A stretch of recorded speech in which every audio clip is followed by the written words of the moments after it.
যাবো। আমার বেঁচে থাকার কোনো ইচ্ছা নাই যদি আমি তোমাকে না পাই। খবরদার এ কথা কখনোই বলবেন না।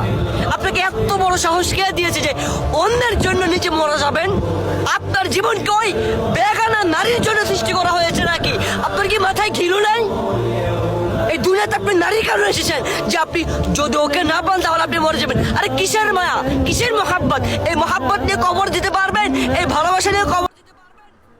নাকি কবর ওই নারী আসবে যে আপনার যে সওয়াল জবাব উত্তর ওই নারী দিবে? আমি আমি আমার আমার মাথায় ধরে না। আমি চিল্লাচ্ছি কেন? আমি আপনাদেরকে বোঝাচ্ছি, আপনারা বোঝেন না কেন? কেন আপনারা বোঝেন না? আপনাদেরকে যদি বুকের হাড় বোঝানো হয় তারপর আপনারা বুঝবেন না, যদি আপনাদের পায়ে ধরে বোঝানো হয় তারপর আপনারা বুঝবেন না। বলছে তাকে যদি আমি না পাই তাহলে আমি আমার নিজের জীবনটাকে ধ্বংস করে দিব আমি। আরে ওই নারীর জন্য কি আপনার জীবন সৃষ্টি হয়েছে? আল্লাহ তাআলা ওই নারীর জন্য আপনার জীবন সৃষ্টি করেছে, আপনি জানেন না এটা? ওই মালিক সৃষ্টি করেছে ওই মালিকের ইবাদত করার জন্য, অথচ আপনি ওই মালিকের ইবাদত তো করা দূরের কথা, আপনি ওই মালিকের নামও নেন না মুখে, আপনি নাফরমান।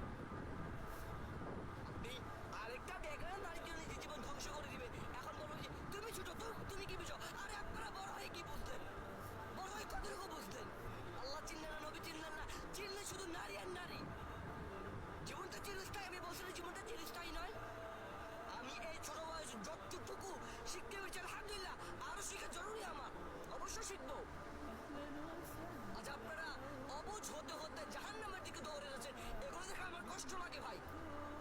আমি চাই না যে আমি যদি কাউকে মুখে কয়েকটা কথা বলে কাউকে বোঝাতে পারি তাহলে আমার দ্বারা যদি কেউ লাভবান হয়, এতে আমার আখিরাতেও শান্তি, দুনিয়াতেও শান্তি।